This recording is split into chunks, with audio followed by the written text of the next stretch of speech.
Hi, my name is Jordan. I'm going to be doing my speech on celiac disease. We're going to be covering what it is, who gets it, and why. Elizabeth Hasselbeck defines celiac disease as being a digestive disorder that characterized by a toxic reaction to gluten. Gluten is a protein found in certain grains, wheat, barley, and rye. It's hereditary, so it's in your gene pool. It's chronic, so it never goes away, and it's autoimmune, so it attacks your body. Along with Elizabeth, I have this disease. Elizabeth Hasselbeck wrote the G-free diet, and she is the person who got me through the most, I think. There are three parts to the puzzle that is developing celiac disease. Doctors have no way of telling who's going to develop this, but they have three parts that go into play when it comes to developing it. There's genetics, there's gluten-filled diet at the time of testing, and then there's the environmental triggers. Genetics part of it, in my case, my sister was diagnosed just weeks after I was. People with classic symptoms and non-intermediate family with these symptoms and with this disease have a 1 in 40 chance of developing this disease. People with parents or siblings of that have celiac disease have a 1 in 20 chance. Like I stated earlier, my sister had it, so it was bound to come up again in my family history somewhere.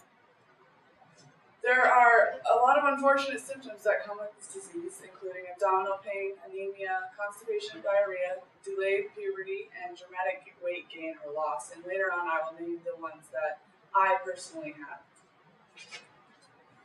The second part to having this disease is the gluten-filled diet. Especially, it's important to know that if you have to be eating a gluten-free diet at the time of the testing.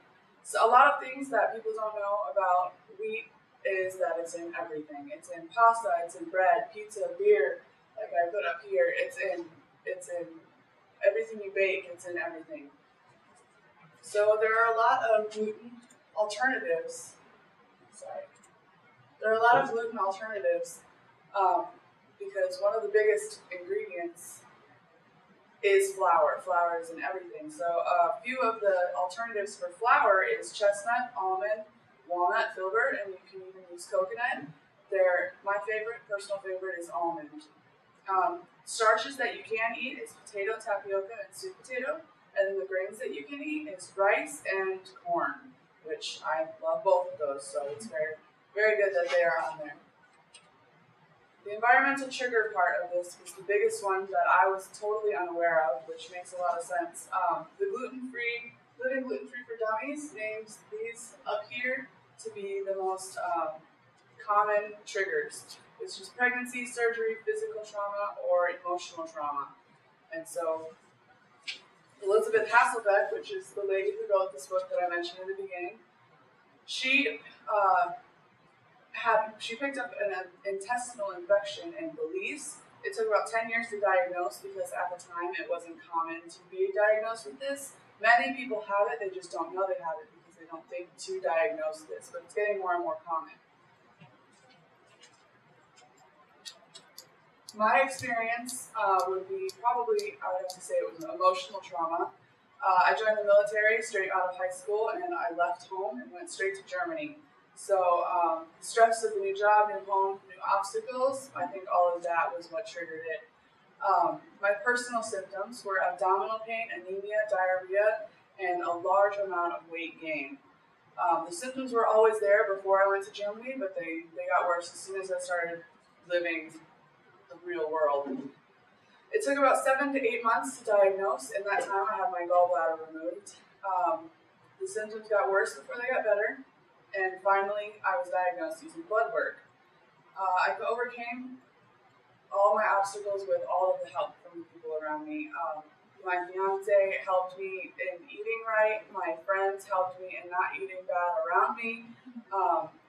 So once I started eating gluten-free, my symptoms diminished, my pain diminished, and I lost all my weight, and I was a lot happier. As you can probably notice, Elizabeth and I have a lot in common, along with all the other people with celiac disease. Most of us have someone in our family. Most of us had been eating gluten-free our whole lives, and we didn't even know what gluten was. And all of us had triggered the disease in many different ways. it's not hard living with the limitations anymore because of the people around me. I chose this audience as my audience because you all know what I have, and you all have to live with it every day just as much as I do, because you have to hear me talk about it, and you have to eat according to me when you're working with me. And I wouldn't have been able to get through it without people around me like you helping me. So I just wanted to let you guys know and let you guys walk away with a better understanding of my disease. Thank you for listening, and thank you for your support.